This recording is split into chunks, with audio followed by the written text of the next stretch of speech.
নমস্কার বন্ধুরা, তোমরা সবাই কেমন আছো? আশা করি সবাই ভালো আছো। আমার চ্যানেলে তোমাদের সবাইকে স্বাগত জানাই।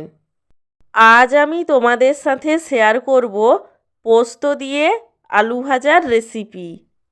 পোস্ত দিয়ে আলু ভাজা বানানোর জন্য প্রথমেই আলুগুলোকে খুব মোটাও নয় আবার খুব পাতলাও নয় এমন হিসাবে কেটে নেব। আলুগুলোকে কেটে নেওয়ার পর আলুগুলোকে স্বাদ অনুযায়ী নুন এবং হলুদ গুঁড়ো দিয়ে সেদ্ধ করে নেব। আলুগুলোকে সেদ্ধ করলেও 100% সেদ্ধ করব না, আলুগুলোকে 60% সেদ্ধ করব। আলুগুলো সেদ্ধ হয়ে গেলে একটি পাত্রে আলুগুলোকে নামিয়ে নেব। আলুগুলোকে নামিয়ে নেওয়ার পর আবারও ওভেনে কড়াই বসিয়ে দেব এবং কড়াইয়ের মধ্যে দিয়ে দেব সাদা তেল। তেল যখন খুব ভালোভাবে গরম হবে তখন তেল থেকে ধোঁয়া উঠতে শুরু করবে, তখনই তেলের মধ্যে সেদ্ধ করে নেওয়া আলুগুলো দিয়ে দেব। তেলের মধ্যে আলুগুলো দেওয়ার পরে আলুগুলোকে হাই ফ্লেমে লাল লাল করে ভেজে নেব। আলুগুলোকে লো ফ্লেমে ভাজতে যেও না, লো ফ্লেমে আলুগুলোকে ভাজতে গেলে আলুগুলো ভেঙে যেতে পারে।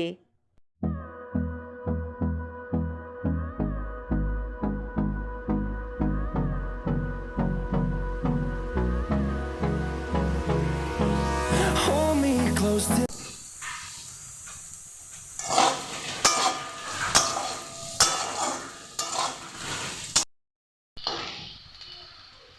আলুগুলো লাল করে ভাজা হয়ে গেলে আলুগুলোকে কড়াইয়ের এক সাইডে সরিয়ে দেব।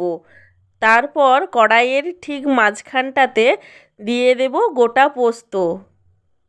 কড়াইয়ের মধ্যে পোস্তটা দেওয়ার পরে পোস্তটাকে সামান্য ভাজা হওয়ার জন্য কিছুটা সময় দেব।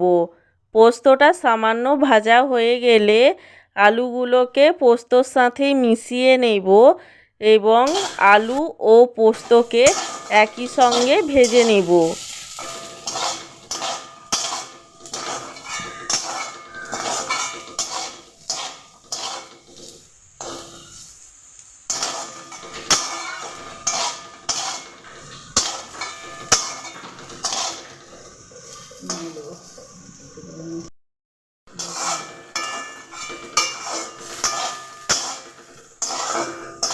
আলু এবং পোস্ত ভালোভাবে ভাজা হয়ে গেলে পোস্ত দিয়ে আলু ভাজাটা নামিয়ে নেব এবং গরম ভাতের সাথে পরিবেশন করব।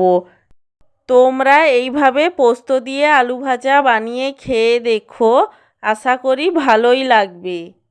ভালো লাগলে চ্যানেলটিকে সাবস্ক্রাইব করে পাশে থেকো এবং লাইক কমেন্ট শেয়ার করতে ভুলো না।